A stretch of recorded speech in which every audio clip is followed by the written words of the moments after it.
The title of the talk today is kind of like the name of the series is technically on Sunday is Guides to Better Living. And so this is kind of a easygoing type class today. I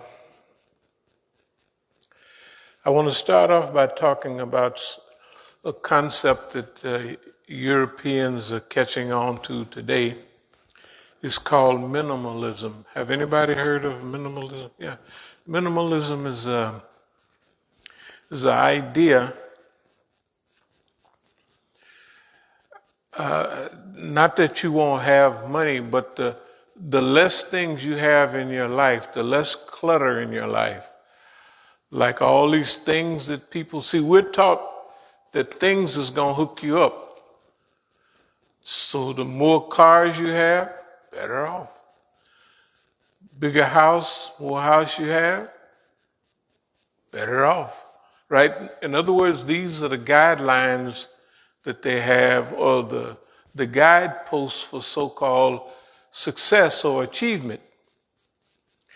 And so the more of those things that you acquire in this life, the better off you're supposed to be, right? Or the more happier and what have you. Okay, enough people have acquired those things today or in the recent past that they saying, hey, there's got to be something else going on. Because this, first of all, they look at the people right ahead of them. And they having, people at 30 and 40 is having heart attacks and strokes and all that stuff. Thing they want. There's a whole millionaire class. I don't know, thousands of people who are technically not just worth $1 million, but they have millions of dollars. They have access to that. And they ain't happy at all. The happiness curve or intelligence quotient or happiness quotient that the white folks, they're not touching it at all. So a movement is growing out of that. Instead of maximalism in acquisition of things, they're learning that the less they have, the better. Not the less access, but the less that you use, right? Or the less that you consume, or the less that you have around you, you have a freer life. In other words, they have found that all that wealth, instead of freeing you up, in some cases it makes you a prisoner. I can give you a perfect example to a Negro friend of mine. And this Negro, he's very fortunate because he had a chance to go through all of these things. And he came to this way back when he was a youngster. He was a young Negro that was taught about being big. The bigger, the better. That's when America was a big sky, the big ranch. You know, America was big, you know. So he grew up with that idea. And in the game that he was involved in, they had big niggas and little niggas. Big niggas was the ones really successful. If you remember the old movies and stuff, back in the 70s, the blaxploitation movements always referred to Mr. Big. Mr. Big. And Mr. Big was, in each town, it was not true, but it had a little grain of truth in it. In every town, there was a Mr. Big. That was the biggest nigga in town, but it was true with white folks too. In every town in those days, there was a big white man that almost owned everything and a few white people under him. The same thing existed in the black neighborhood. You had a Mr. Big that everybody knew. When Mr. Big drove by, they don't do it now. Boy, but when Mr. Big drove by, see, we didn't have all them white newspapers and TV to get all the news and everything. So all of our news was internal news mostly about what we did. And we talked about our heroes. Boy, Mr. Big drove by. If they just saw Mr. Big go by, they talked about that for days. If they saw him, they could be right in the neighborhood. So they talked about Mr. Big and the people around Mr. Big. So in America, that idea of bigness is normal. And if you notice, one of the deadliest things that happened to America was the concept of big. Now I want you to think about American cars, Cadillacs, Lincolns. I wish you could see the last super big car America made, the big dinosaur. 1985 Brougham. That was a big, big car. But the 60s and the 70s was the same. The bigger the better. It was big bundles of junk. And America came up with a concept, right? They've been had it for years, but every 2 years they would change the body style, right? So they had a style that they would change the style every 2 years. So if you looked at the 1954 Cadillac, it was exactly like the 55 Cadillac, except it had 6 bars on the back where the trunk is. That's the only difference. If you look at the 56 and the 57 Cadillac,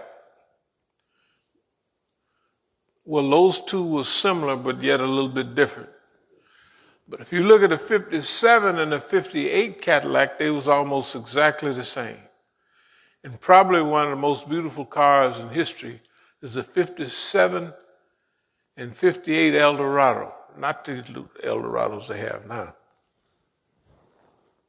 If you looked at the 65 Cadillac and the 66 Cadillac, they was almost exactly the same. 67 and 68 was almost the same. They had a little light on the back of 68. So I had a 67, so I put a little decal on the back and nobody could tell the difference whether I had a 68 or a 67 Cadillac. They didn't care that much because as long as you changed up every 2 years. Designed obsolescence is what America developed. The concept of designed obsolete. You design a car that is obsolete every 2 years. So what do you have to do? You have to get a new car. Not like Rolls Royces, they look the same for 10 years or more, right? Some cars look the same for a long period of time. That means if you bought a Volvo in 81, if you bought one in 87, it would look almost the same if it was a station wagon, classic kind. Okay. Not only were they good cars, but they kept a certain shape. American cars, when the gas went up sky high and the oil boycotts of the 1970s kicked in, and they had gas lines in America, the rest of the world's cars got even smaller than they was and more fuel efficient. Number one, in Europe, petrol is more expensive than it is here. In the old days, gas was 35 cents a gallon before the oil boycott. Later on, it was 68 cents a gallon. Then it went to the sky. But Europe developed cars that were smaller and more fuel efficient. And guess who else did too? The island nation. See, England is an island nation. Japan is an island nation. So they have to import all their petrol because they don't have gas, they don't have oil on the island of Japan, right?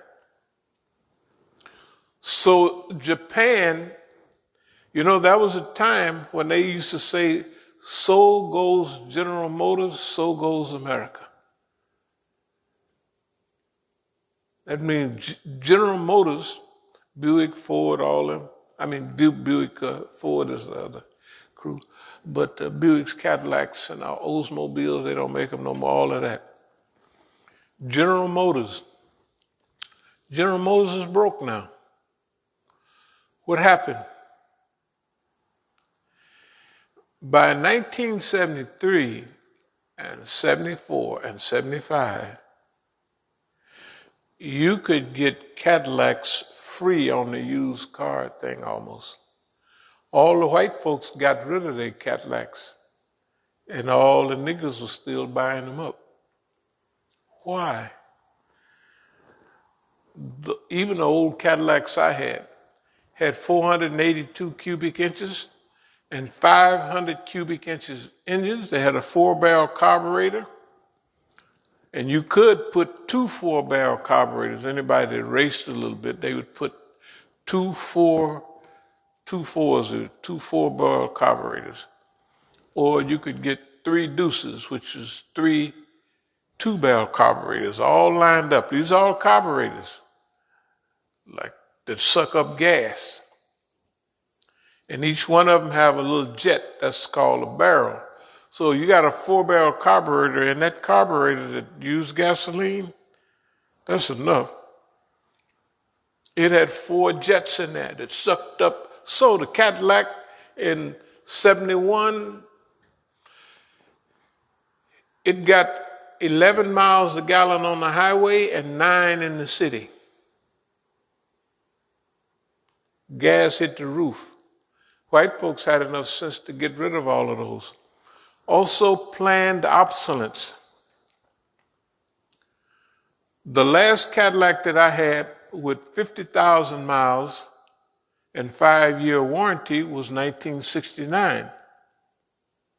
The 1970 looked similar to the 1969, but if you hit the 1970 with your hand, right, you put a dent in it. I mean the 1970. They were made the same and everything, but the 1970 had 1-year warranty, not 5 years, and 12,000 miles. Warranty, 12,000, that's 1 year use. You just drive that.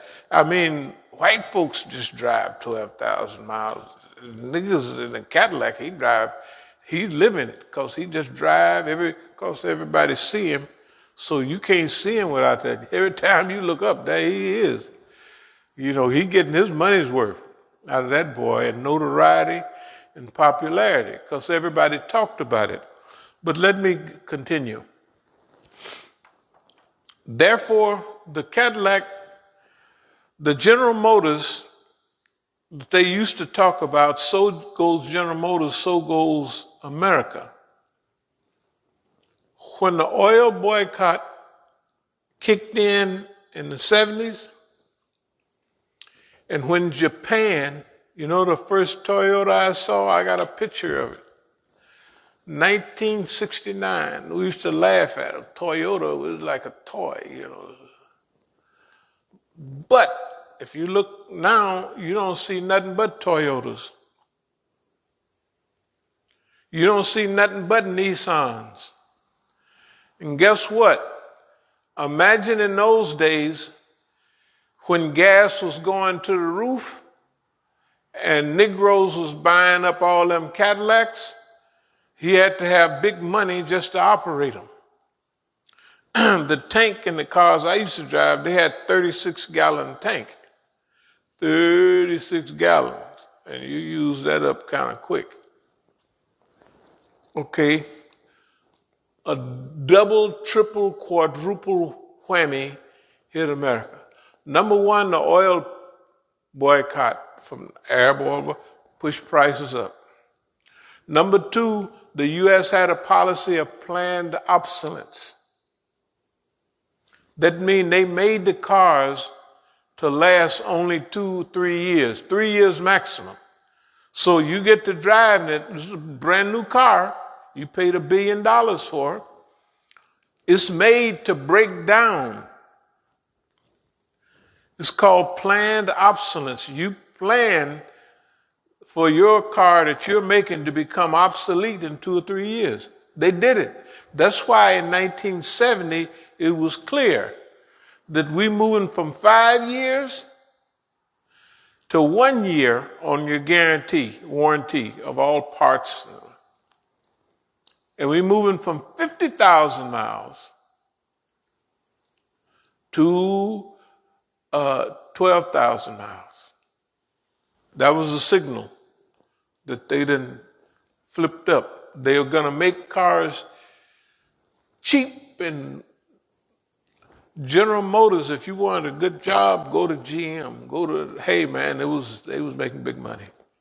You look at all old Richard Pryor movies, they all working at GM and snorting cocaine. They was making enough money at GM to snort. I had friends in 1980 when it was just starting to break. 1980, they worked at GM in Sunnyvale, and they made $21, $22 per hour. Those was a normal guy. This is 1981 and 1980. By 1985, they had fired them all. They was making, and then they hired them back at $5 an hour. Boy, it was dirty. But let me go on to explain to this thing about less is better. Minimalism over maximalism.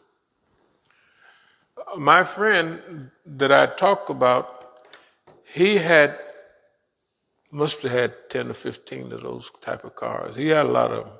Because in those days, prestige was in cars, Negro cars. That's why if you look in Hollywood, all the Negroes got 50 cars parked around their house. So this Negro, he owned a lot of business and everything, but he knew that cars would draw the focus and the attention of the people. So he wasn't just buying those cars to be, because they're going to say, big so-and-so got it this, big so-and-so got it that. That's what they're going to talk about.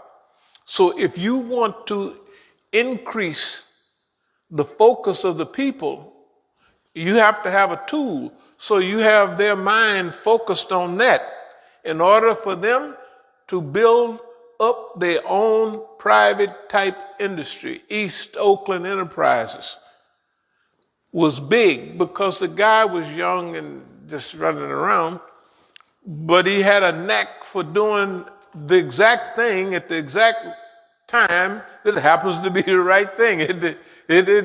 Later on, he was planning it.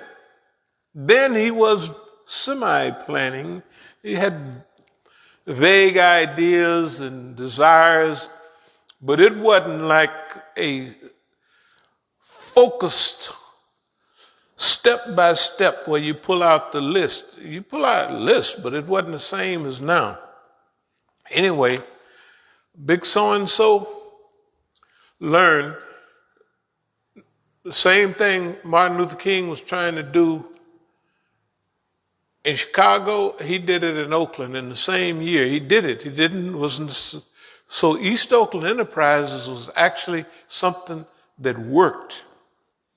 It was a black economic enterprise zone. It's the only one that existed in America And when it's talked about, everybody from that area knows that it happened.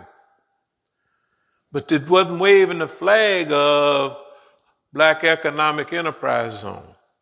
He used all the techniques of the day. Publicity. Okay, if you went by his house, his cars parked all around there. But that was publicity. All the neighbors talked about it. Everybody saw these things. And if you want to be successful, if you want to be big, like big so-and-so, then you do the things that big so-and-so is preaching and talking. Actually, he was preaching, use your money correctly and do this, that, and the other.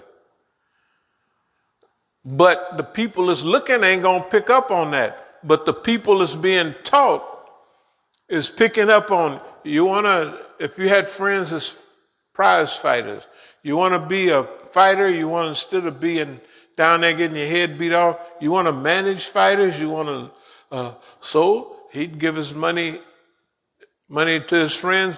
You go down there and get the Oakland Auditorium, which is big, and then bring fighters in. You bring fighters in. You don't have to pay attention to Italians and white folks and Dick Sadler and all them people, crooked Negroes like, what's that Negro who had a big ass? Don King. We had him in Oakland too. They used to call this guy Dirty Dick. Dirty Dick Sadler. That was George Foreman. So anyway, we'll keep on. So the concept of minimalism in some people come from real practice. Now, I'll skip. Big so-and-so gets a thing and he goes overseas. When he's in America, leaving America, he's maybe taking 10 pairs of shoes, I don't know how many suits and all that stuff. Well, when you leave America, right, after you leave America, you have to pay an international tax for weight. Inside of America in those days, you didn't have no weight limitations, but outside, because he didn't know it till he got outside. And he went to the counter to get all this stuff weighed. It said that's that's 66 kilos. That's 120. No, that's about 140 pounds of clothes. Shoes. You ever see those old movies where a white woman is being put on a ship or something like that, and she has all these baggage and all of that, and they're pushing all of that? That's the Negro. Same thing. One of the things, y'all wouldn't know it, but I hope my daughters are listening right now. I got a call on my 75th birthday. I was out at Starbucks. It was a Negro that last time I saw him was 1971. Technically, for him, it was 1970. The end, it was December. And when the last train station in Germany, we jumped on that. We got off another transportation. We was going to hit the train going back up to Denmark. And they stole all the big so-and-so's luggage. Well, actually, the guy was the police, and so he was directing all of this. He met the guy in Denmark. It was the strangest thing. This was a nice-looking Negro. He had that natural that was out here. And them white folks, I don't know, his hairdresser hurt a lot. Because they would walk up to that Negro, and white folks' hair won't stick up like that. And they would pull his head. He's a grown Negro. Because they didn't believe, how could it stay up like that? You know, white folks' hair, you got to stick rods and everything for it to be up like that. But the Negro, you remember the Negro natural back in, first it was nice little naturals, but the Negro got to exaggerate. Pretty soon, the Negro was up, zoop. I don't want to change the subject, but I was in Africa when them Negroes come over there with all that hair, and I'm telling you, they went out in the bush with them dashikis and all that sweet smelling stuff on their head, and them bugs, they moved into their head. They moved in, the Negroes didn't know what was wrong. Why all these bugs and flies? And they from the university up in Boston and everywhere. And that was the back to Africa days. The Negro just had to go back to Africa, especially the educated, the educated crew. I met Gwendolyn Brooks and all them over there, all the elite in our community. And them Negroes in the Back to Africa movement, they didn't stay that long. Because Africa they wanted to go back and help rebuild till they got there. They got there and they saw what was going on. Boy, they got back over here in a hurry. Them Negroes didn't stay over there no time. Especially with them long naturals and that sweet smelling Afro whatever it was, Afro, zoo, with them picks. Boy, look at here. When they hit the bush, them animals and everything, man ate the Negro up and run him back to America fast as he could.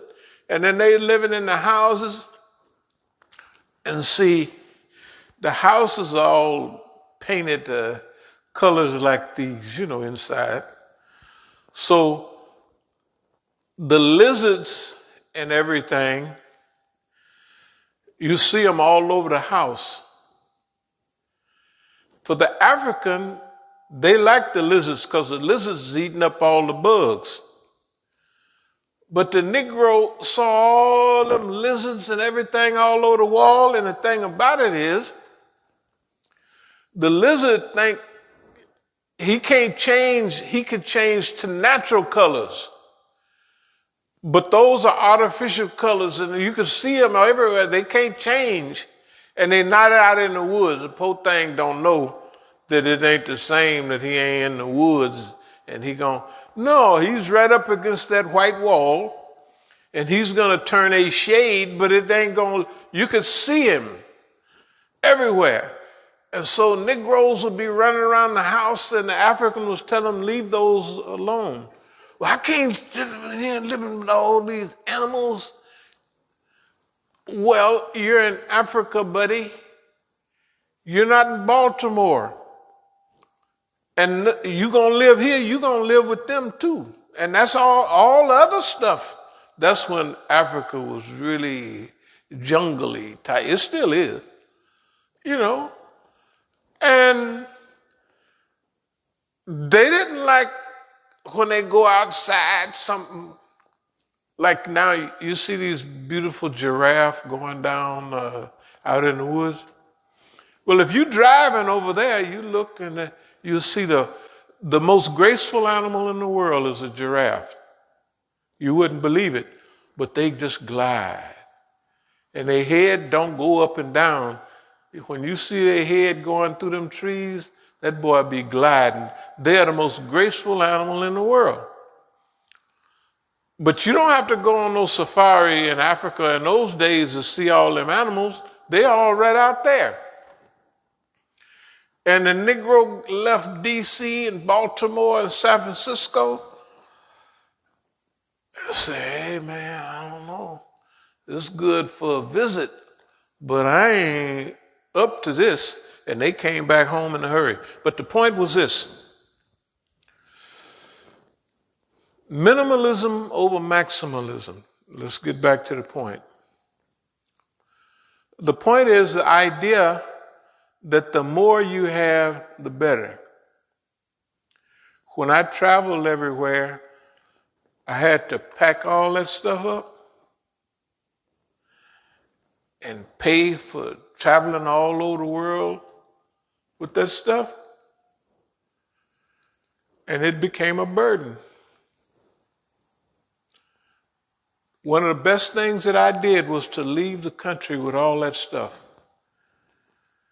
When they stole my baggage at the train station in Germany, that was the best favor they ever did me. I left it all. And the guy was saying, let's go find it. I said, oh, no. When I came back over on this side, I came back with a little handbag. I mean, with just toothbrush, comb, and stuff like that, and a few things.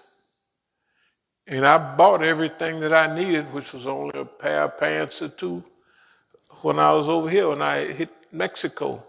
And then by the time I hit South America, I had a habit. I don't say I had a habit, I'm talking about Mr. Big. The habit of minimalism. It's true to today.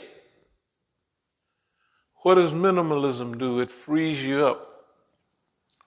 My family hated living in that office back there. It's 11 by 18. And we lived upstairs, so it was smaller than that. That was my wife, my daughter, and my granddaughter. We lived right back there. And if you had to go to the bathroom, you had to go down here, which don't have a shower. So you got to bathe in that thing down there. Okay, they didn't like that. Technically, I didn't care because I was deep into minimalism. Because when I got married, we lived over on 8th Street. And before, I just laid down at the bottom on the floor all the time. In Oakland, I just laid down on the floor all the time. And had a library, same thing I have. Okay, when we were developing, we needed certain types of income. So I left over there. We was living over there after we moved over here and bought this. I stayed over there. Then when we needed more resources, I just came over here and lived in the office and brought my family with. They didn't like it. They didn't like it. They don't like living in the house right down there that's full of stuff. Because you ever see the commercial about the woman reaching up in a cabinet and all the plastic and all the stuff fall out? I'm not talking about it, but that's them. You wouldn't believe the amount of, I'm not going to call it Junk, but they're not minimalist. My family, and they're Americans. They're not bad. But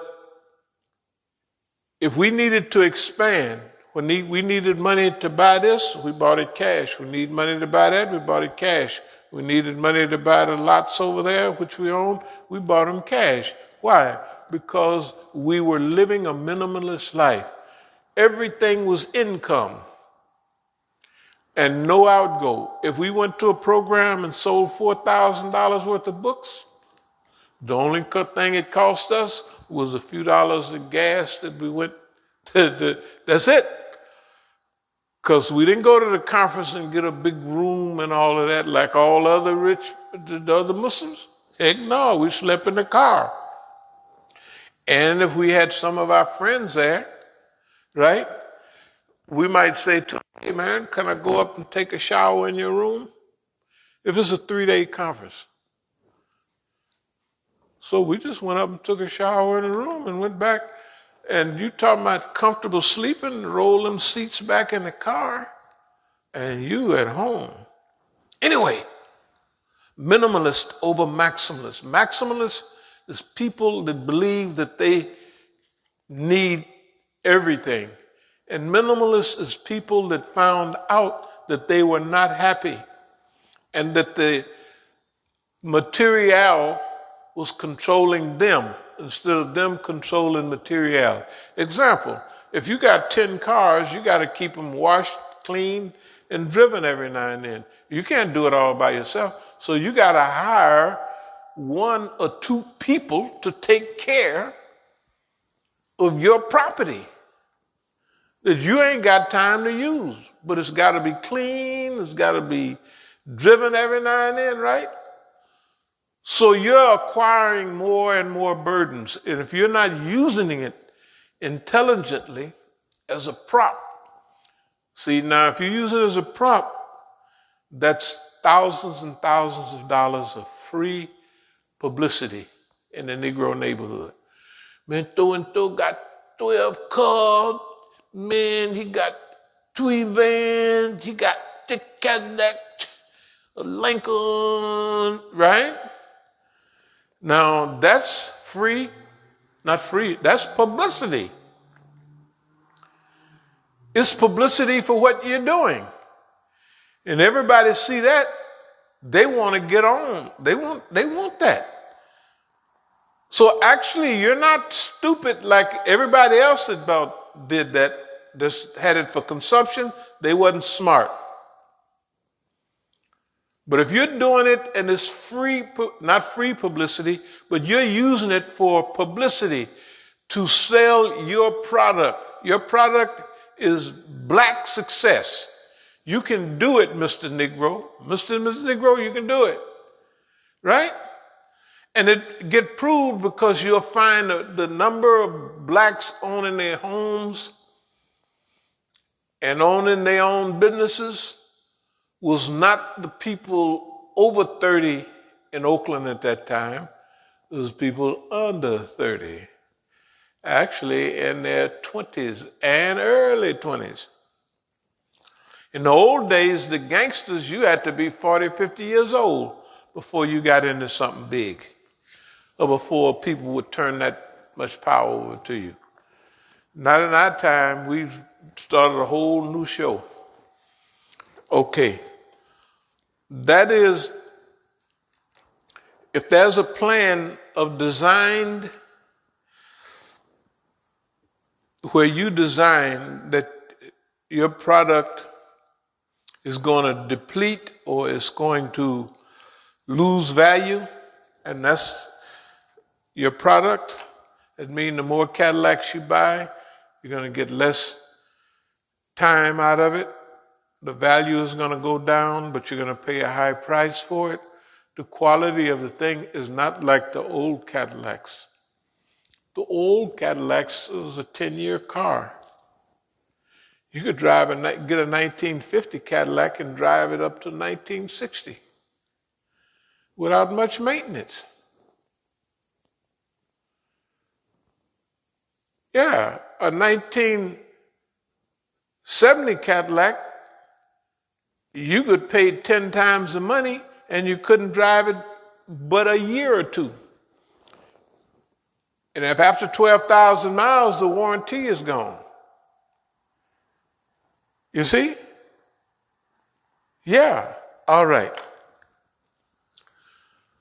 This is the environment that we came up in. So when we talk about minimalism, we have lived that type of life. So we lived over on 8th Street, then we moved over here, but each time, and we lived there, and when we moved next door to that house, we lived downstairs. You talking about people hating it? They hated it. Well, we're living down here. Why did we live down here? And the dummies living upstairs, and they got all of this, that, and another. So shoot. They didn't know the value of, I say, you got to, that's normal. That's because I was a minimalist. That's the way I live. I couldn't live up there in an income house. Or I just come over here and we just lived in the back room for I don't know how long. They didn't think like that. And even now, they don't think like that. They think they're living bad. They don't pay no bills. They don't do nothing. They just cruising. This is terrible. And this is getting old. I said, well, you go down there and buy you one. I said, I spent several $1,000s on that. You go buy one of your own if you're talking so bad. You know what I mean? If you want something brand new, go get it. Because Baba ain't in no shape right now. You know what I mean? In other words, see, minimalism, when you have, it's okay. When you don't have, you ain't in no panic about, I don't have this, I don't have, well, you don't have it no way. Because, well, if you live around maximalists that want everything, just being around all that junk, you pick up a little habits. That's why you notice we get a dumpster every night and we throwing stuff away. You got to do that. You got to do that. Keep everything simple. So minimalists believe that the more simpler your life is, the more you're going to like it. Guess what? It's true. Minimalist. Now I'm talking about minimalist in the name, not in our style, but in the white folk style. Minimalists are happier. They're in better physical shape, psychological shape than maximalists. Maximalists are living on the verge. If something happened in the economy, they drop out. They flat dead. Bam.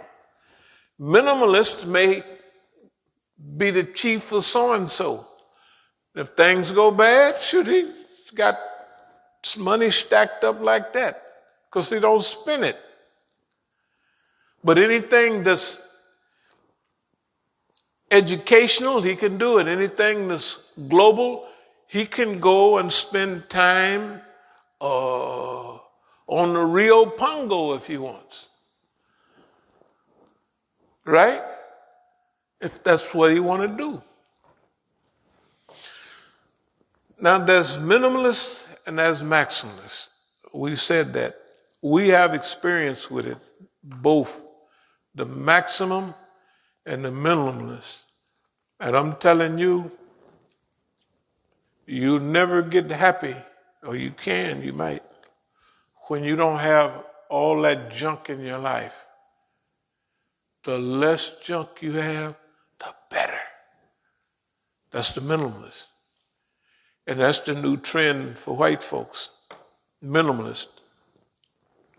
They still selling maximalism. Acquisition, acquire. You know how we used to get our old weight sets? We used to just wait because somebody was going to buy a weight set and use it for about 3 days. You remember, Musa, you want some weights? I got the weights over there. Yeah, I'll be buying, pick them up. And in those days, I'd have 5 weight sets. I had so many weights, not now, but because the people would see a commercial, big muscles, I want those. Oh, they stop by the sporting goods, they buy all the equipment and all, and they use it 3 days at least. They use it for 3 days. And then it gathers rust. So maximalists are the ones that believe, that swallow the pill of the more, the better. Minimalists are the ones that they acquire money and wealth and everything, but they believe the less junk you got in your life, the simpler it is. And they're smart. That's a growing movement. Hopefully it'll last a while. Now, there's a concept of the, I don't know if anybody have heard it, but recently there's writings and what have you on symbiosis and the symbiotic relationship that trees have with each other.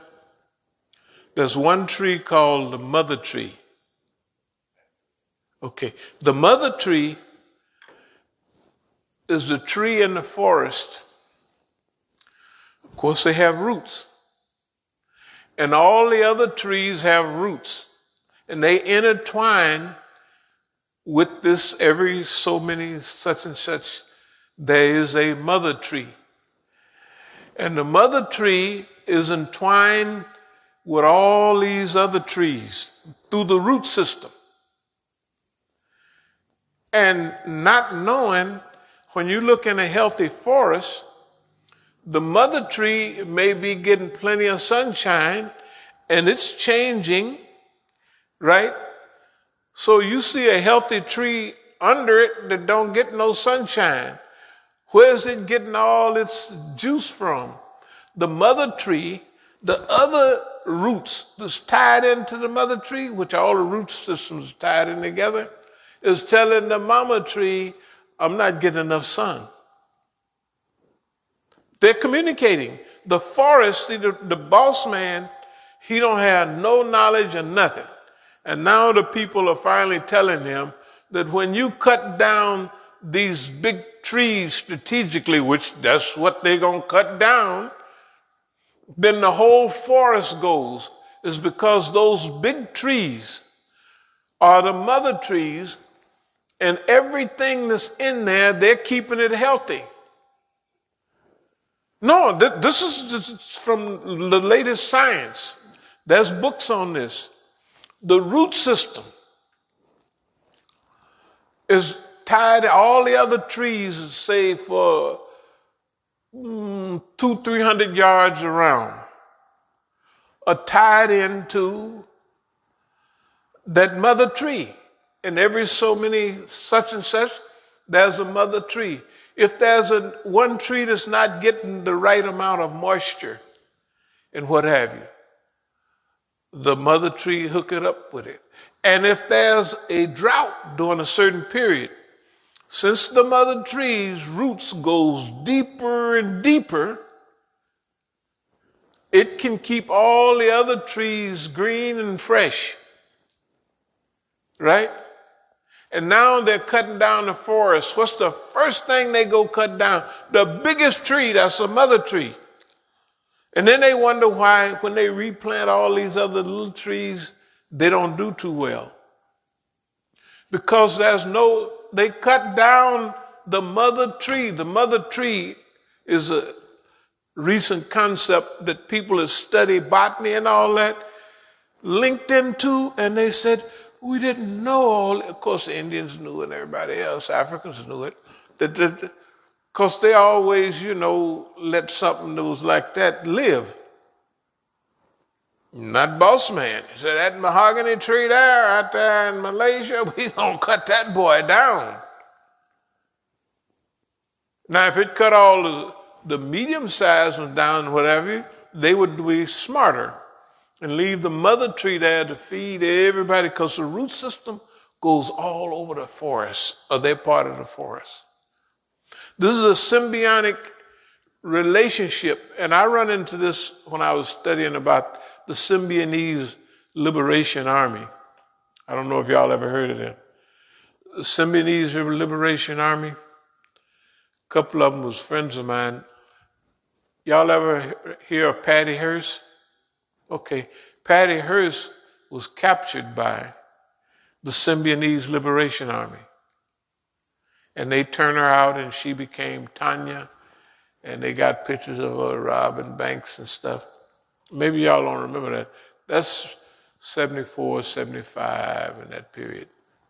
That's at the end of the rebellion. So anyway, the mother tree in the forest is a tree that all the other trees are tied into by the root system.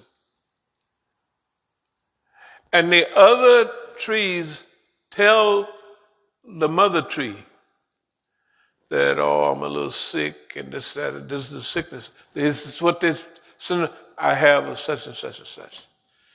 Guess what the mother tree do? Send it right back down what they need. This is what white folks are saying. This is the relationship of the forest. And the white folks go down, and the first thing they cut to get that big tree there, right? The first one they cut down is the one that's stabilizing the whole forest. Why not cut down the medium-sized trees and all that? They're not going to do that. Because to them, it don't make sense. And they wonder why the forests are being destroyed all over the world. Because you're going in and you're getting the mother trees. And even though you're replanting all these nice little trees, they're little teeny trees. And you know, I don't know if y'all would remember, I used to have, people said, the brother got a green thumb. Well,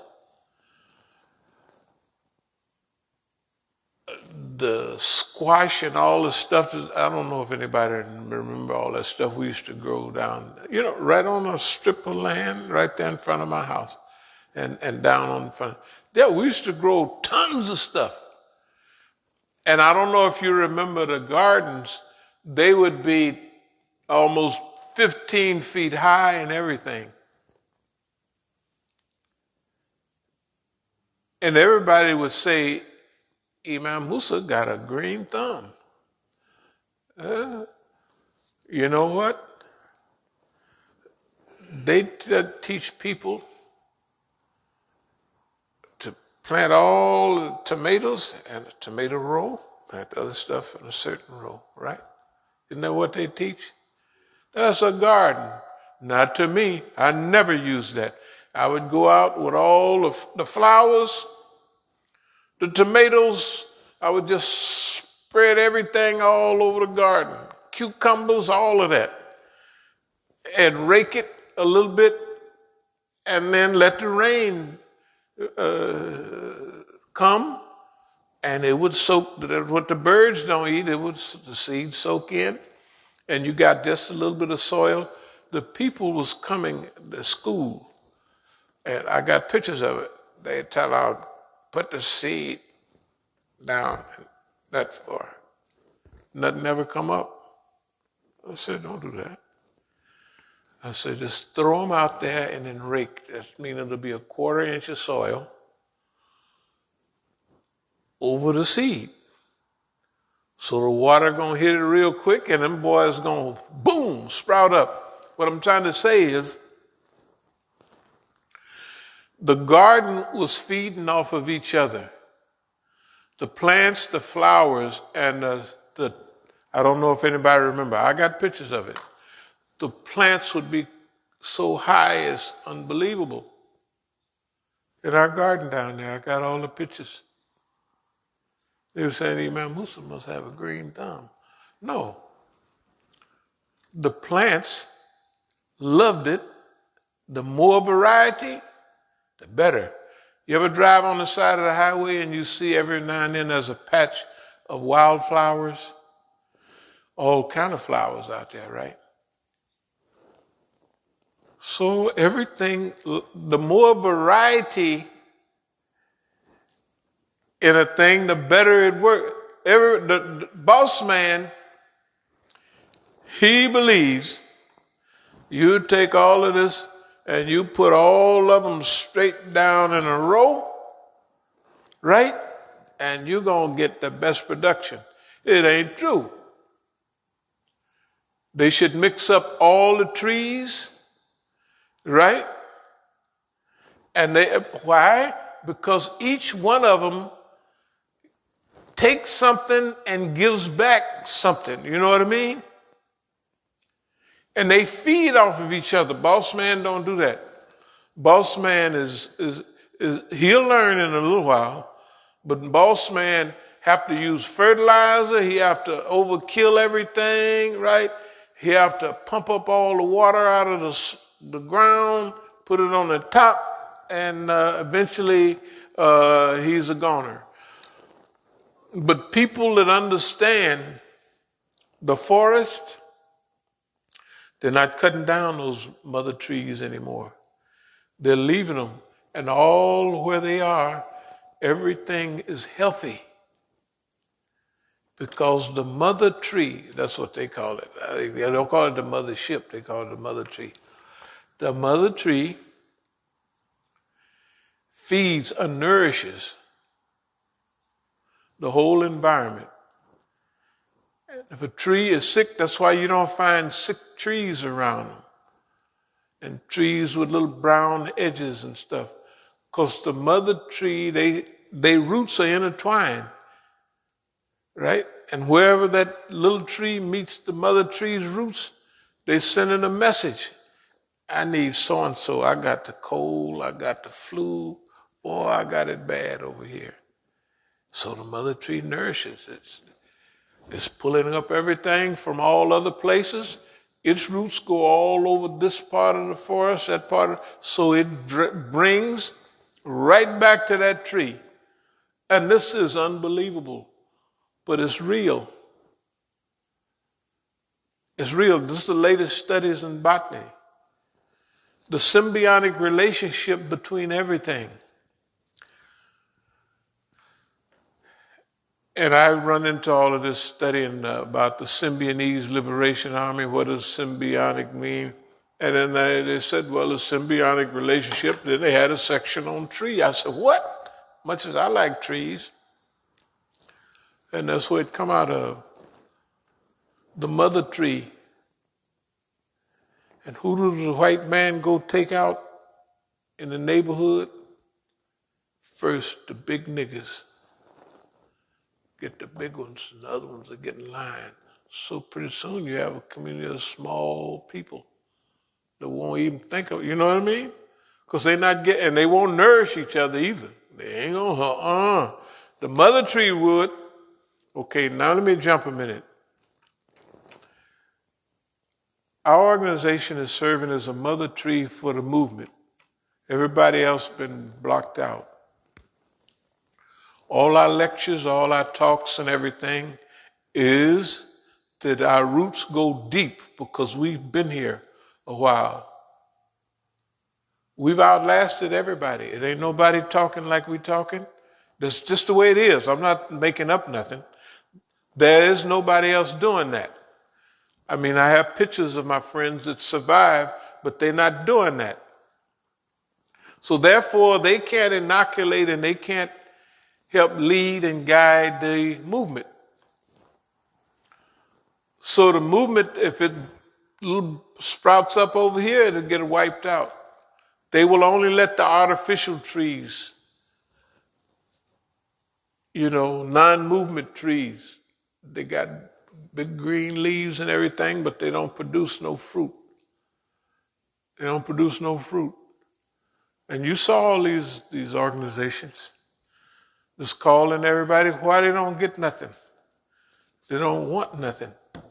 They're not, we was with them downtown, we're with them everywhere, they're all around. They're big, they bring thousands, might as well call it millions of people all over the country. Negro lives matter, it don't make no difference. They don't get nothing done. They're not a mother tree. They the white man's poison tree. Yes, they are. Instead of feeding life-giving, healing medicine to the environment, they poison it. They poison the environment. They make sure that nothing comes up.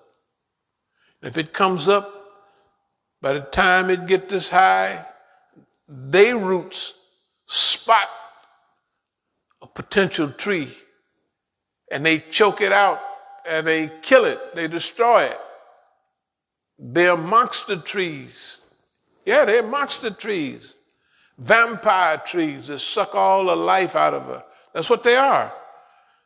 They're vampire trees. Might as well call them vampire trees. They're not no mother trees that feed life-giving sustenance to the rest of the forest. Okay. Remember, this is just a nice little talk this afternoon. We don't have to reach no goal. We don't have to do. We're just talking today. Guides to better living is what we call it. The other thing is the headlights of history. Boss man, right this minute, is trapped in the headlights of history. All the lights is on him. Everything, all focus is on boss man right now. And China and a few others. But boss man got the most attention right now. Why? Because the headlights of history is on him and he froze in position. He can't move.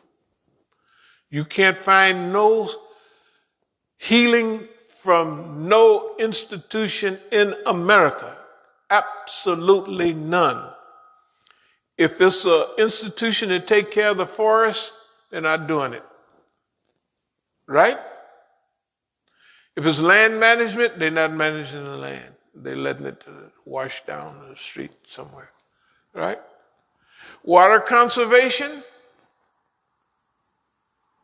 The people can't go on those lakes out in the West anymore because the water level, you can see rings around Lake Mead. Lake Mead is, was that not the Grand Coulee Dam, but the Hoover Dam? Is that the Hoover Dam?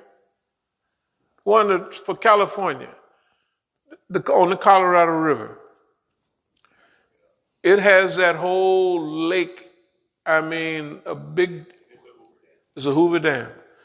The Hoover Dam, see the Colorado River, all of that up in Denver and all them beautiful places, all that snow melt, all of that goes down through the Colorado River.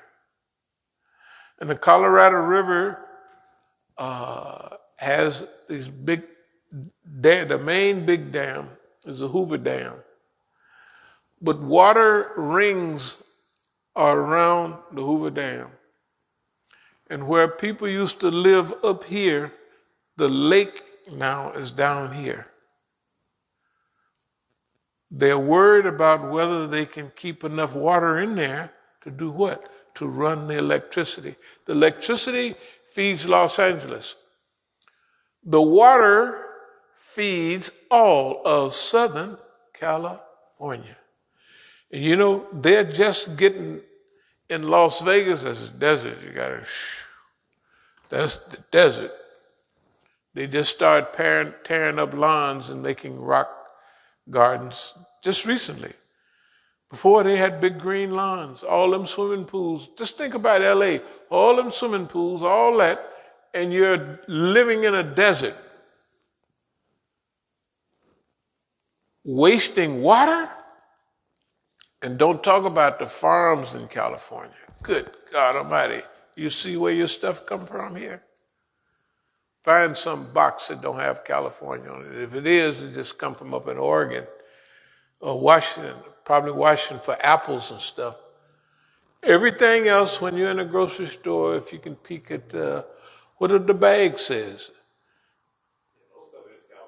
It's California. There's a few grapefruits come from Texas and a few oranges from Texas, a few tomatoes from Florida and a few oranges from Florida. But most of that comes from California. California, the Central Valley, is desert.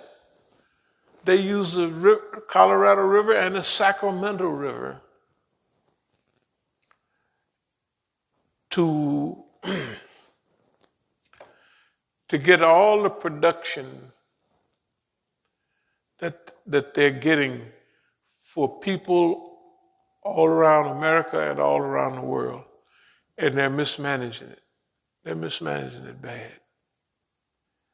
And then, I know we talk about it every week, but imagine how slow these people are. And we're depending on them to give us a better life. I want you to think, do they care about you? Do they care about your children? Do they care about your future? Heck no. If they did, they would have did something 10, 15 years ago. The drought in California is over 10, 15 years old. They have 1 or 2 good years, that don't fix nothing. You can tell by the rings on the trees, the old trees, what type of year it was. In California, they got them trees that they cut down, them redwoods. You know how old they are? They said Jesus was walking the earth when some of them redwoods was there. 2,000 years old. You know what that fool Ronald Reagan said? Well, you've seen one redwood, you've seen them all. That man is a fathead. And he went crazy too. He was already crazy, but he went crazy. That's what his wife, Nancy Reagan, said. Ronnie's out there and we can't reach him. That means that boy he tripping, he's long gone. Anyway, let me get back to, you would imagine that you finally get back to you and I and our options. These people don't care anything about us, and they don't care about themselves even. And they don't have any guidance and monitors to control themselves, right? So they're caught in the headlights of history. The world is the same state. We got two choices. We got to get ourselves together and have a utopia, or leave things go and we'll have dystopia. And then you ask yourself about inertia. Inertia is when a thing is going in a certain direction, right? Like if you put on the brakes in a car, you keep moving, right, ahead. All right. If the society, if global warming, if climate, if melting all the ice caps in the world are happening, no matter what you do to fix it, it's going to keep going for a while in the direction that it was going in. Isn't that right? That's just a natural law. Okay.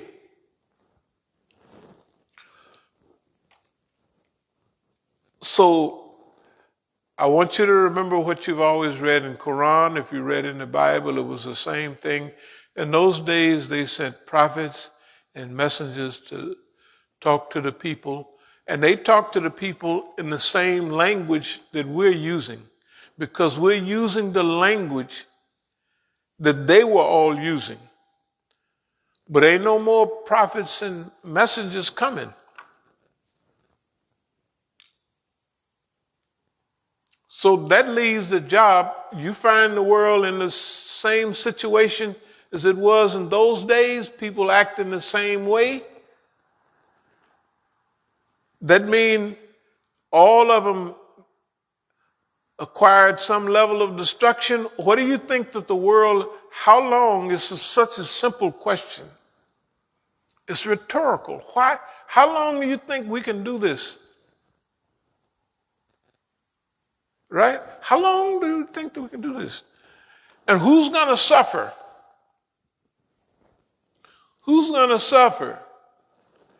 Well, the last one to go down will be Boss Man, because he'll find an island with a mountain top and there's less pollution there. We got good signs, oceanographers and what have you are building new, some of the things that we've talked about before, they're building those things to go out on the ocean and clean it up right now. There's whole teams of them. You don't hear about them unless you really look for them, because they're not on the news. But there are people out on the ocean now trying and testing, and they have the 70 or 80 most polluting rivers, and then the other rivers don't pollute as much. They got it all. And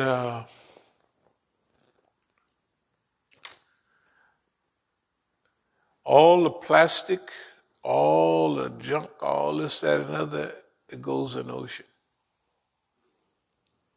It goes in the ocean. The ocean regulates the temperature and everything of the world. Suppose humanity has turned the oceans into a sewer. Well, just think about it. What runs into the ocean? How long has it been happening? All of the big rivers run into the doggone ocean. And they're all taking tons and tons of sewage into the ocean. So the thing that used to clean and sand, if you have a river running in the sand, every quarter mile, this is just what we knew from in the country and stuff. Every quarter mile, the stream will purify itself. Every quarter mile because of the sand and all that in there. That's why all the water, if it's left alone in nature, would be clean and purified. When we went camping and hiking and up in the mountains of California, you could look 100 miles away and see those snow-capped mountains, and then that water running down through them streams where we used to go on the weekends and play beaver swings and all of that. We drank that water. There was no pollution coming into it. Beautiful trout fishing in there, and we drank that water. All of us drank it. Because all the water you could drink in those days, I'm talking about 60, it's a little more than that on it. Okay, 65 years ago I'm talking about. Okay, those rivers and streams, the snow-capped runoff, and it was cold. Boy, you could put your sodas in there and they just get cold, just in the running water. The water was clean and fresh. It's not like that anymore. There's something that the river cleans itself, or the stream, every quarter mile there's another pollutant on pollutant on pollutant. And when that water gets to the ocean, when they pump it into those fields in California, they're pumping polluted water into the fields.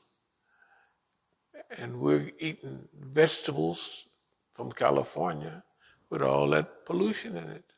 Just the way it is. I mean, it ain't no big deal. I mean, maybe, yeah. All right. So everything, the whole cycle of the earth is being turned upside down.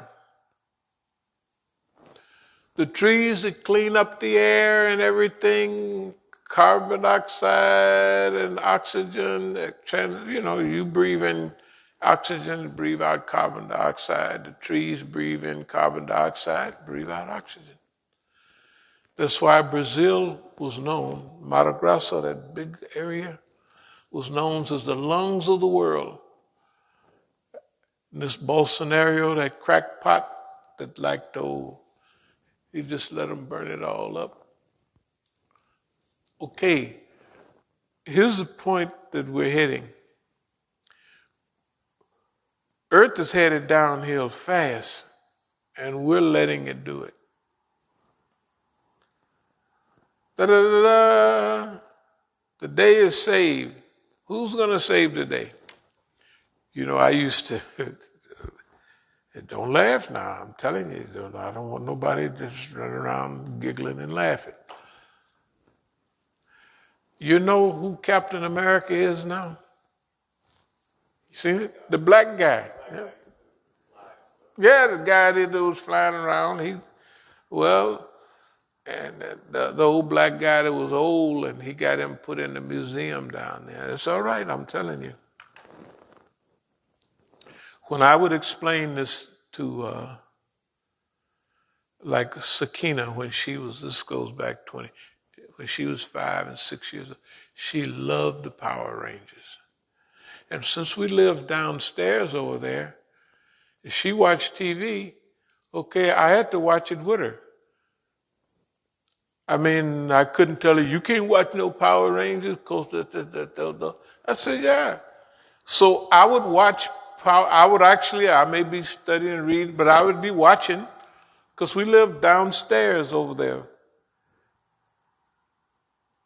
So the TV was in the living room, right? Which is just a little room.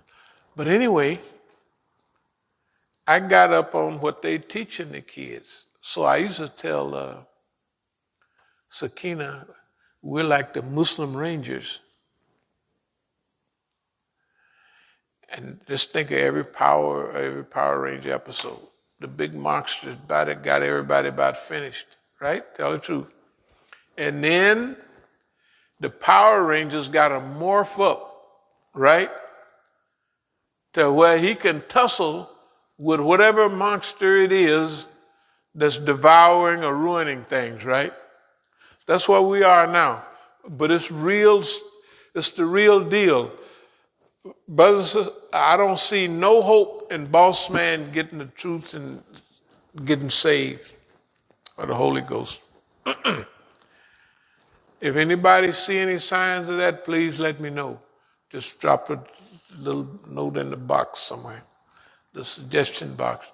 Boss man got the message. Yeah, if he acts like he hears us, even we have went this whole 10-year period of study, research, and placement. But our placement right now, even if we're in an ideal where we want to be, if we don't get this message out within a year or two, big time, if they don't recognize us or somebody like us, and I think that there's people in the system, and I've thought this for decades, because I told Abdul Malik this over 20 years ago.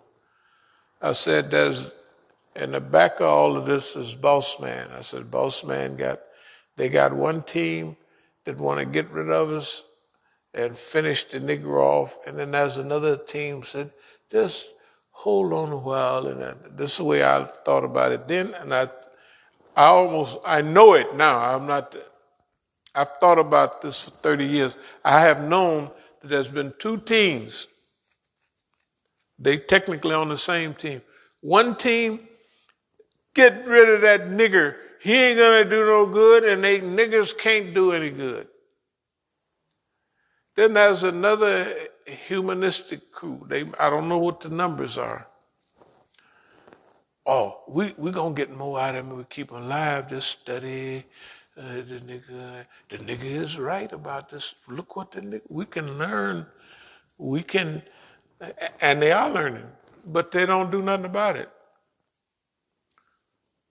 The way I look at the world now, remember, this is guys is better living. This is not they were just talking. We don't know the damn numbers anymore about how long we got. Scriptural time, it's not looking too good. Earth time, air, water, everybody's running out of water. Fresh water, right? India, running out of fresh water. Russia, 8 time zones or more. Trees up in the air. Got most of the resources of the world hidden in Russia. Siberia, they used to send niggas, not niggas, but Muslims to Siberia. That was the worst thing. Siberia gets so cold, you can't, you just there, froze to death. You're going to freeze. I don't care. You can Eskimo it, but you're not going to cause no trouble in Siberia because you're too cold. So they used to send the Muslims from one part of Russia to Siberia. That's why they get that time. Going to be sent to Siberia. They meant the Muslims. Siberia is somewhere like 80 or 90. Good God Almighty. There ain't nobody having no fit or nothing like that. This is scriptural time we're living in. Right? Tell the truth. When you read Quran, when you read Hadith about the end of days, what does this period sound like? Sound like all the things that the prophets and messengers went to tell. The people is now acting like all them crackpots was acting in those days, right? And the prophets and messengers came in those days to tell them what's happening. And you got to tighten up. Ain't no prophet coming now, right? There is some hope. Remember, just think when we went to demonstrations. Remember those innocent-looking white kids and around, and all the Negro kids. You know what they grew up on? Power Rangers and all that stuff. They grew up on all that. They grew up on all that. They're not expecting no prophet to come like Moses, come float down. Yeah, that's what we're going to do. Don't leave that calf alone. They're expecting some group or some people to come and look at all of this stuff and see this is a gigantic problem that cannot be solved. And then the nigga gonna come, gotta be a nigga. That's why they changed it. They say, man, the white folks can do it because he part of they didn't say part of the problem. But the nigga gonna morph up. The nigga and the group is gonna morph up, not by themselves, but with the help and assistance of all that. We're not but a minute away from the world looking around and start looking for each other. The ones that's, everybody not on Downs and them side, and everybody's not. The world is waking up. The world, when I say the world, now remember, the old white folks, they're not necessarily waking up. They're not waking up, okay? But the young people see all the debt that they accumulated, they're going to send it express mail to the people that's 15, 20, and 25, and 30 years old. They said, we into that, right? And the people that desire and demand change are the typical crew. Like in the 60s, it was the young people. In the Paris Rebellion, in the 1830s, it was the young people. It's always the young people, but this time, they're prepared, and we're prepared to join with them. And I think they're prepared for a Negroid type of a person. I think they're prepared for it. And then you got to be optimistic now. There's people inside of the system that don't have the courage yet. But you have to assume, remember when we was down there downtown and the police come by, As-salamu alaykum and all that. They might be playing, don't worry, whatever the white man tell them to do, they're going to do it. But it don't make no difference. We got cut off, what was that other Negro police? We got cut off at the corner, right? What is he cutting us off? He's cutting us off to talk to us. You put it on the thing, right? Yeah, on Facebook.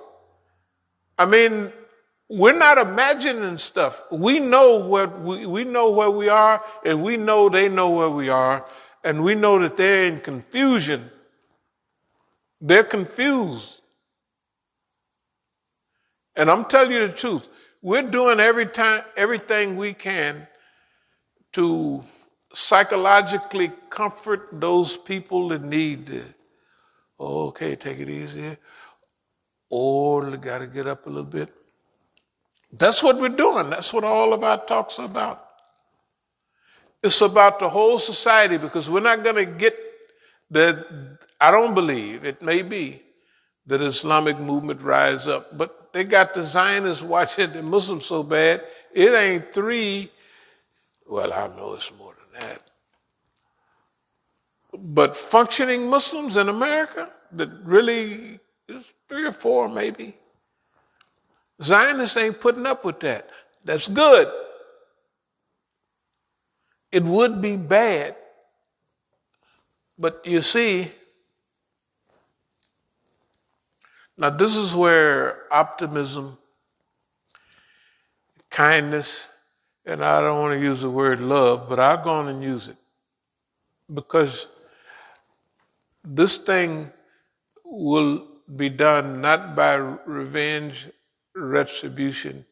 The people that do this, they're going to have to care about the world, the earth. They're going to have to care about humanity. They're going to have to care about animal life. They're going to have to, those are the people that's going to fix this thing. Yeah. And I think that this is where the transition is coming from. So we got plans. I'll go over our plans right quick. Number 1, 4481, whatever it is. Number 2, right there. And number 3, colleges and universities,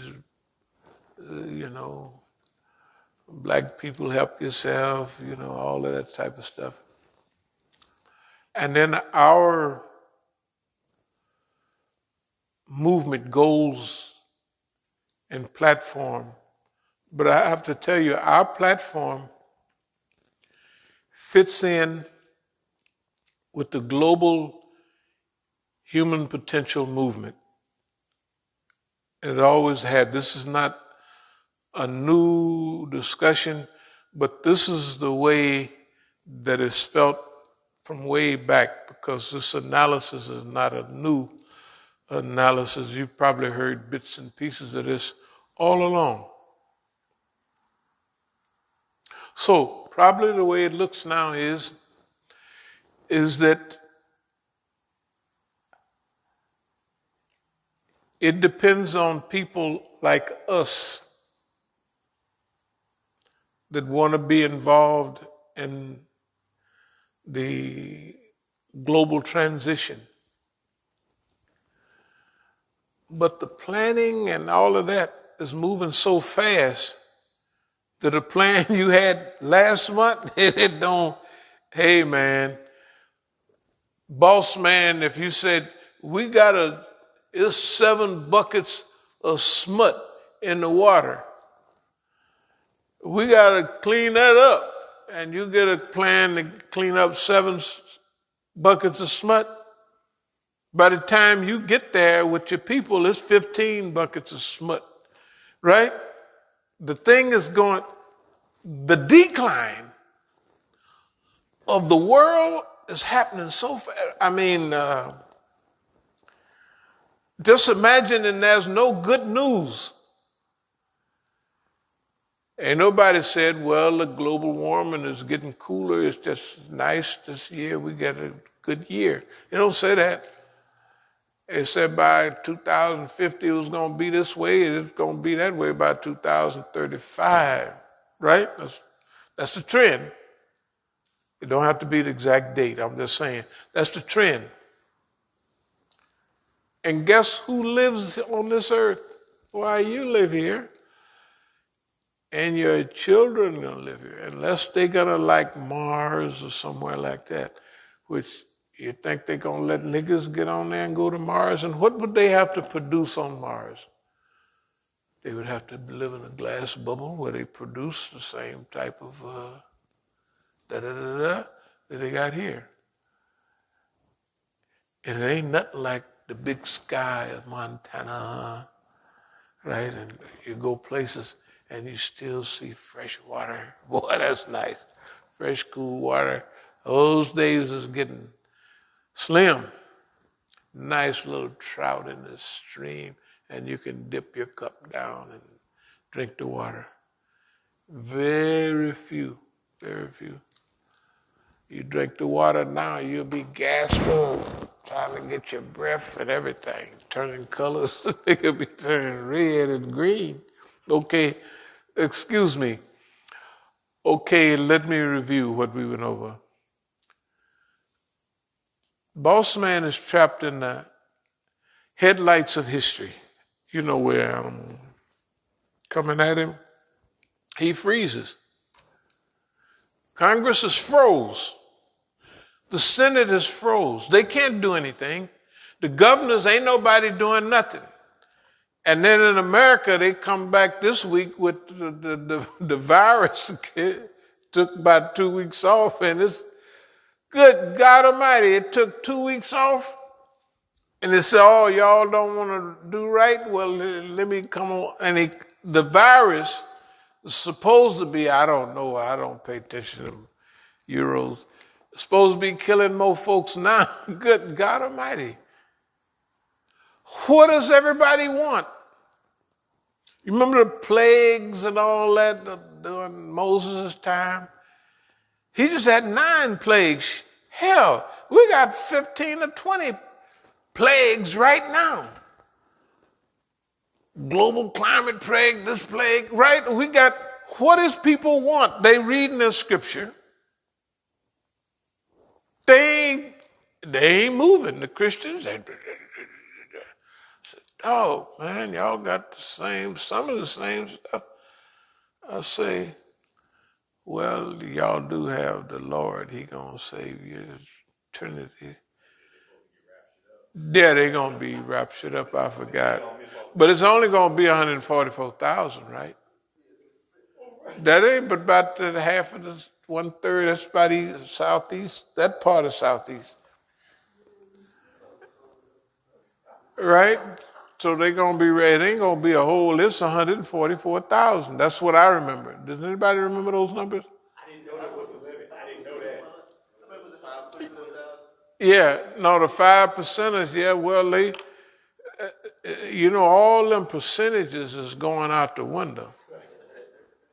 5%ers. Now they got 3%ers. But I'm telling you, do you want to trust the life of your children to these crackpots? Think about it. We're taking a chance going along with this stuff, not fighting against it. When I mean fighting against it, I don't mean physically we're going to fight them. This is not that. You can't declare war on the air and we're going to defeat we got the Carbon Defense Department and all that, but, anyway. Then the concept of the mother tree that feeds all the other forest trees and heals them, and that's the first one they cut down, that big tree, mahogany. And they go in Indonesia, Malaysia, and there's about 3 more left. They cut them boys down. And it takes centuries for them trees to grow. And they won't let other trees get that big. As soon as they start looking at it, they're so greedy, they just get that boy. So they're destroying the molecular makeup of the forest and the world. They just, okay. Now, the only thing I feel is kind of certain about this stuff coming up. We're going back to California soon. We're going to go through the little program. But the little program that we have on the thing to sue the government for $200 million and stuff like that, that's small change for now. Whoever they got or whoever they select, they got to get a team of social workers, FBI, scientists, and they go over the records and they select a nigger or a cracker, somebody that they're going to make famous to help them do all of this. Now, I'm running for the job. Here's why. This is why. It's not politics like you vote for me and I'll set you free. But technically, I went through everything that they got. You can't select nobody that ain't never had no money. Because that's the first thing to get it. You can't select nobody that haven't had enough cutie pies or is still at the age where he really run after them. I'm a senior citizen. I ain't got no time for no cutie pie. I don't even think about them anymore. I put all of my energy in this. Maybe I'd take some Viagra or something if I had to, but I don't think about none of that. And number one, when he did, can you find a Negro imam that did 15 years of celibacy at the height of being juiced up, running the hills, lifting iron, and perfect physical, psychological shape, but a nigga dedicate the time to the movement? And everybody watching, so they know, like in Oakland and other places, it ain't nothing like nobody got away with was slipping around. Because after 15 years, and you got to imagine too that they sending all of them people to try to knock you over. So it's going to have to be a special person, and they're going to have to be aware of it. I say that they're the only ones that know that that type of person exists. They don't have nobody else on record. They ain't in Congress, they ain't in the Senate, they don't exist. And they're going to have to cooperate, because if they don't cooperate, you get to do you can do one thing or two things, but if they don't cooperate, you just be spinning your wheels, right? So they're going to have to be convinced that we're at the point, and we got to get busy, because the longer they wait, the bigger the show, the bigger that they got to, because everybody listens to the news, and each year is double the one back there, right? Hey, man, and ain't nobody paying no attention. It ain't no they go. There's no stoppage. They done burned down paradise, burned down whole towns, whole cities. They done burned down Santa Rosa. The houses look like Berlin in World War II. The fire's so hot they burn them to the bricks. Okay, now you got to remember, in California, most of the houses are wood. Here, they got a lot of brick stuff. And they have to build wood out there because earthquakes, the bricks, you're done for, So they build houses out of wood out there because wood will pull and then the house will stay up. But bricks, them boys is coming down because they're too rigid. You got them all, they just rigid. Okay, we're not running for the job of Power Ranger or whoever, but that's what they need. They done drove it to that, and they can pull that off because they done prepared a whole group of people, the young people, to be prepared for that type of reality. They ain't prepared for no prophet. I'd hate to see Moses running around here right now. Boy, man, what's wrong with you? You a hippie or something? Got all that beard running around? Yeah, they ain't into that. They're not into it. So Allah's message don't stop. But I believe there's a sin in the capsule that the people are already taking or prepared to take. Does that make any sense? And so now, even Negroes is halfway all right. Right?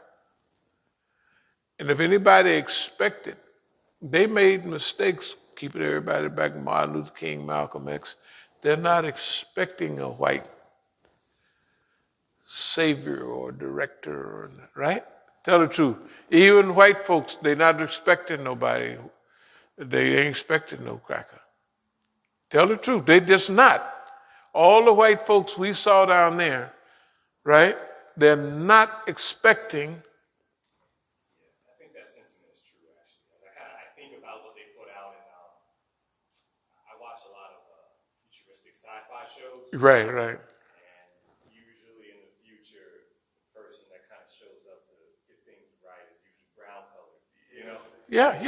That's the thing they kind of setting the people up for what's to expect. Okay, no, they have already set it up. Yeah, that's what I'm seeing. Yeah, they've already set it up. That wouldn't have been true way back when, but now it's true. And remember, just like something is being prepared to destroy life, there's also the creative force. And everybody don't know. Hollywood, they didn't sit down and say, we got to fix this up because, we going to mess it up. Because dystopia, when they show the future, they show dystopia, not utopia. Most of the time, they show the whole society ruined and blowed up and cars, hood all up, and right? And a few people roaming around, scavenging for life and shooting each other and eating each other up. They are getting a little bit better, though, as of late, because they're at least now getting to the point where they'll show the future, but it's just what we got currently going on right now, just at a galactic level. People on Mars and broke off, getting ready to go to war with the people here on Earth. But see, they get the same. All the Star Treks, all of those, they got Klingons and the old time people. They got Klingons and all them people.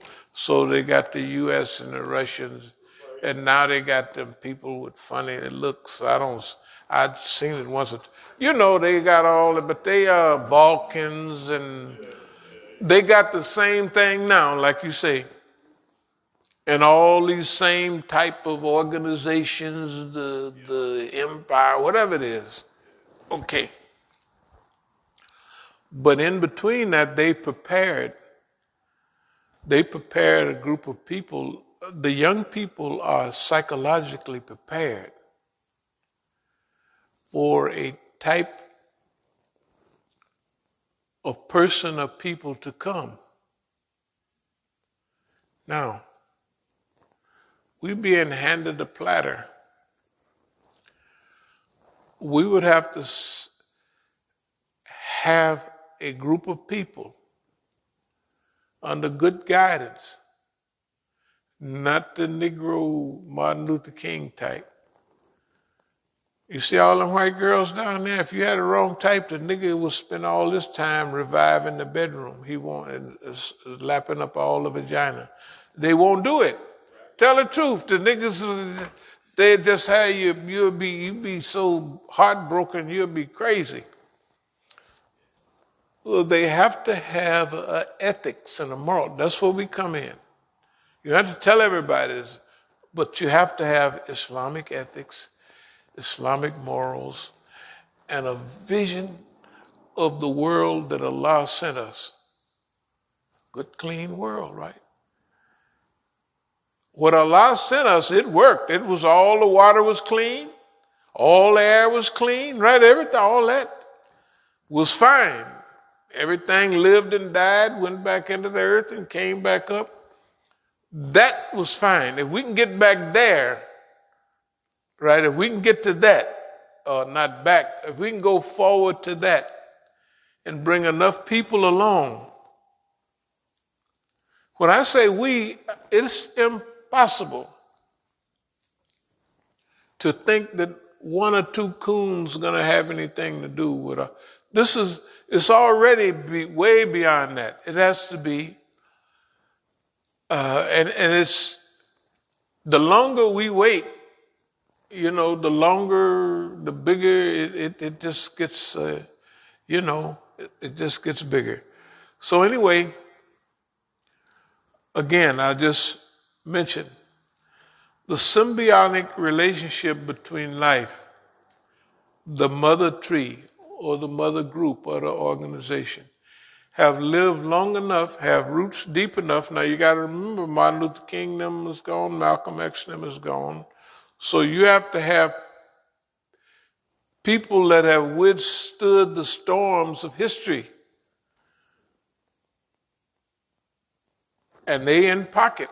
That means you can't go, you can say bad stuff, but you can't go back and then these people, you got to be able to say, there's nothing there. Now that's almost impossible to find a clean nigga. I mean, I tell you the truth. If I see one, I look over and over again until it can. That's what it has to be, right? And then it has to be recognized. Look, it don't make sense. The old type rebellion, we're going to go down. No, you have to have people in the government that believes in this thing, in the government that have tried everything else, and in the government that is just tired. And they're going to have to take some steps forward. If Don them made fun of the big old tall comey guy, the FBI, it's going to have to be 5, 10, 15% of the FBI get on your team because they know they already got your record. I don't believe it, but that's what it said. We ain't found nothing. So the people, there's a group of people going to have trust. Maybe they trust Jesse Jackson. Maybe they trust Al Sharpton, right? Those niggas, I didn't mean to call them niggas. Those people,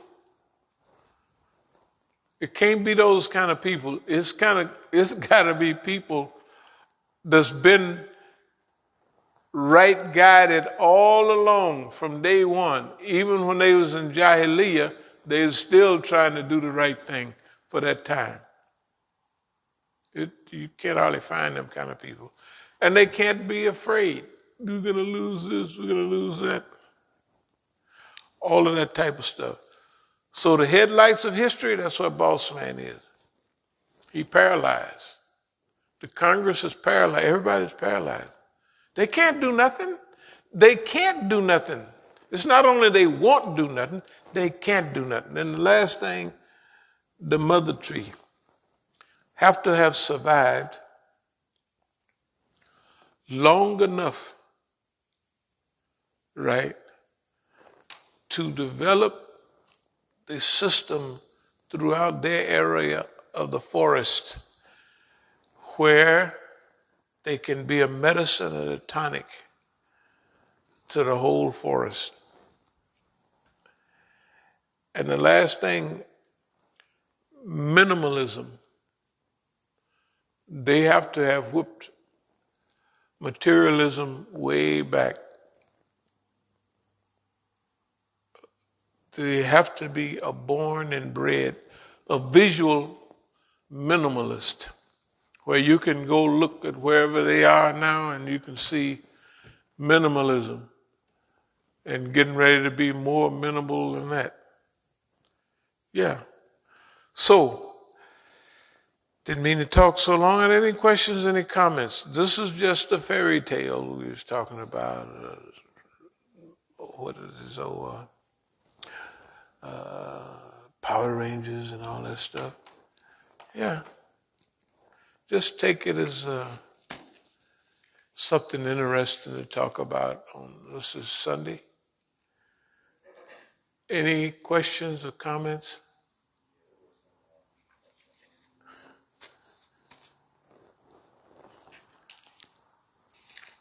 Yeah, well, I don't know. I guess my sister got confused by the video we put up at the start of Kota Juma. She asked, "What's happening? Am I seeing blood?" She's talking about the recording of you after your assault, giving you speech and stuff. Oh, that was she seeing blood? Yeah, she was asking that. Yeah. Oh, good God Almighty! Of course, that was blood. That's so much blood. It was, yeah, just to let her know that that was real. That was real blood. That was an assault, and it's like the old saying, "I'm gonna whoop you till your head rope like oatmeal," and that's what my head looked like. Tell her to look at it again. But you got to remember, in order to get where we're going, you got to be able to take. If I couldn't take that, I couldn't even sit here and talk about nothing. If you can't take that type of stuff, then you wouldn't be able to be no leader.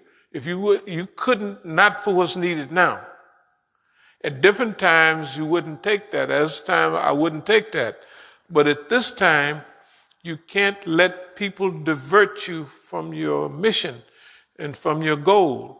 And especially to turn black people against black people where they're fighting. You got to remember, the boss man gonna always use Negroes. And if you respond in 3 years or so, nobody will remember who started it. All they know is you fighting and this team is winning, this team is losing, they're coming back this way, right? Nobody, you can't, and everybody think that it's a big deal. No, when you moving for big, that little, I consider that little. It ain't nothing. At one time, I wouldn't have took that, but that's little. You're going to be making some real sacrifices in the future.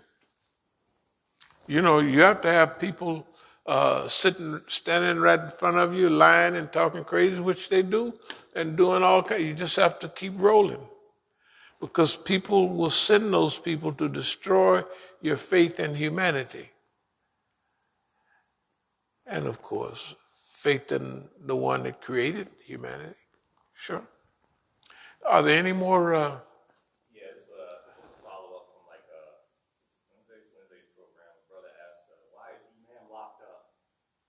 Why was I locked up? Yeah, the title of Wednesday that program was Free Imam Musa Movement. Oh yeah, free Imam Musa. Brother was asking, Right. like either Thursday or Right. Friday, he was asking, why is Imam locked up? No, free Imam Musa movement is like a free, not free, but a free anybody movement. And to tell you the truth, has anybody been watching TV? What's the white lady they done took all of her money, they control all of, Britney Spears. Britney Spears, they got a free Britney Spears movement, right? And she's getting ready to win, because long as they kept it in the dark, right? And them white folks is out there. And then I looked at the program and I said, man, that is cold. They send that girl to work in Vegas and everywhere. And don't let her spend no money. So they have a free Britney movement. Free Britney Spears. So I was thinking, well, free Imam Musa movement, not like free Huey and all that. But that's almost like a joke that like they're stealing our property and they're doing all of this stuff and they putting me in jail on So it's just like free Imam Musa. It's just a joke. So it's just a joke. I was thinking of the title, Free Imam Musa. But it's not free Imam Musa, it's free up a large section of the world. This is global. We have to recognize that it's a global movement. In answer to one thing, I mentioned something overseas. I mentioned about China. I did a little research on what they're doing in Africa and all other stuff. They got to get their hearts together. The China that I knew 50 years ago that worked on the Trans Am Railroad and They came and did all that good work and went back to China. Now they staying in Africa and they running the whole show. The Africans don't run nothing. So they got to go back home. They got to go back home. They produce something and the African work at his own pace. So they got to go back home voluntarily, or they'll be facing a new colonialism. No, what I mean is the Africans will rise, because they're already discussing it, to rise up and throw the Chinese out. It's not hard to, they're easy to recognize as white folks.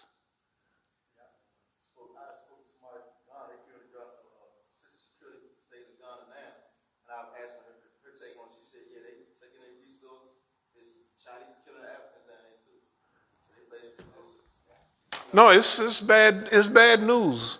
It's bad news. And I was, and I still am the pro-Chinese. But the old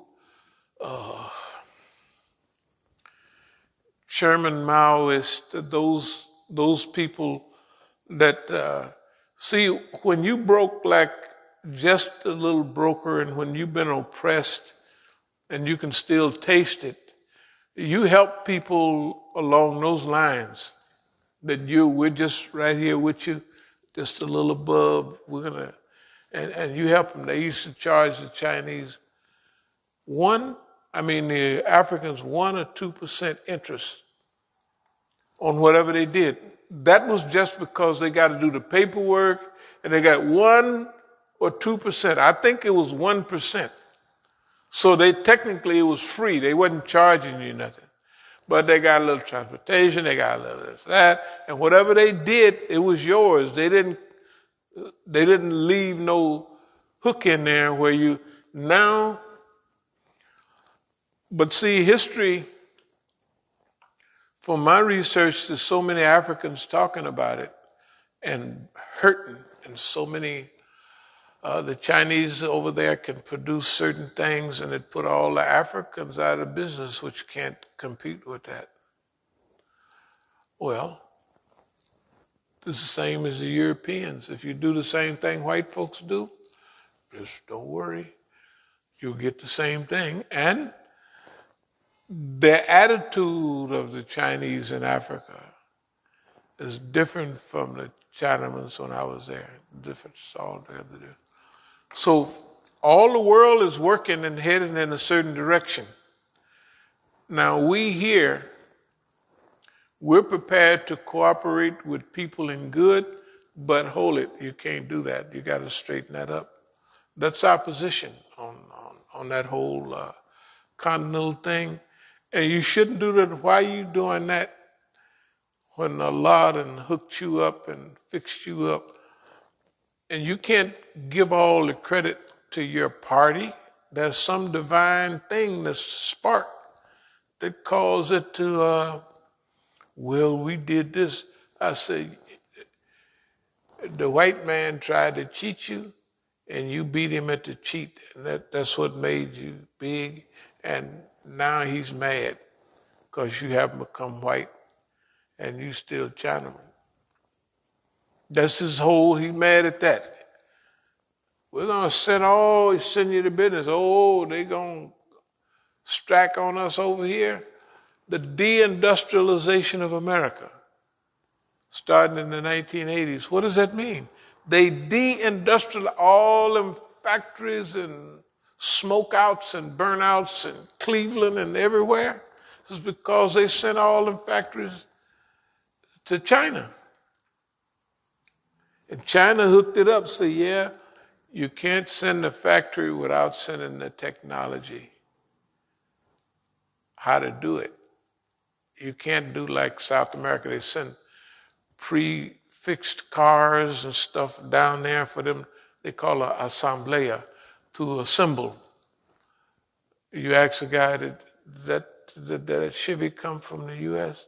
It's no assemblea in Colombia.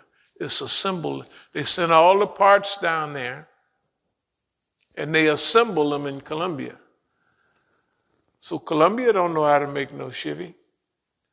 But everything they did in China, the Chinamans know how to do it. And then the Chinamans did a little stealing too. Oh, property rights. They ain't paid no attention. Remember all the movies I used to have? They just stopped that last week. I did a little longer than that. All them movies, the good ones, I used to buy from Tony. I don't know, ain't no Chinaman named Tony, you know. And I used to talk to Tony about deep stuff. You know, sometimes we talk about the Japan and China and all that. And I said, man, the Japanese should do this. He said, they won't do it. And he's supposed to be a video seller. He's the most brilliant video seller. He's a Chinese agent, and I knew it, in America. Going through all the wash houses and everywhere. They know what the Americans are doing. They know what black America is doing. They know, because they got agents over here on every level. You think they just spy on, the Chinamen spy on everybody. The Negroes, the white folks, the Mexicans, they got Mexican-speaking, Spanish-speaking Chinamans, and they got the Chinamans down in South America. So the Chinese are going to have to go back to being good Chinamans. Yeah, they're going to have to go back, and we're going to push that. You got to go back. You don't want to be, you about 2 steps away from being boss man. You don't want to be him. Because you know what happened to boss man throughout history? Boss man get dumped. And he don't never think he going to get dumped. Boy, I'm the smartest man in the world. I do this, I do that. Right? So if you do it, the same thing happened to you. Okay, didn't mean to take so long. Is there any more comments or questions? That was it. That was all. Okay. Are any questions from amongst us? No, alhamdulillah. So it made sense. Right. That's what I wanted to do. It's not like I'm saying it's just, it don't take no sense to see that whoever we are, we don't have a whole lot of time to get this done. And forget just letting it go for, if you got children any young age, you can't say they're going to be all right. If they get a degree, I'm going to send them to this school. Shoot. By the time they ain't going to be no school. At the rate, it ain't going to be no money. Boss man going to be flat broke by then. And now with the new virus coming out and everybody trying to get everybody's home, they got to redo that. They got to say, well, we'll keep on giving away free money. Right, that's what I was thinking about that just yesterday. Like, bro, they're going to have to keep on printing money. Printing money. Huh? Yeah, but they gonna look, they got to go broke. Right, yeah, there's a limit. It's a limit. You don't know what that limit is. Right, that's unnerving. I was thinking about that. No, but remember it says Babylon fell in one day. It didn't mean that Babylon fell. The whole system, it took hundreds of years. But all of a sudden, bam, there it is.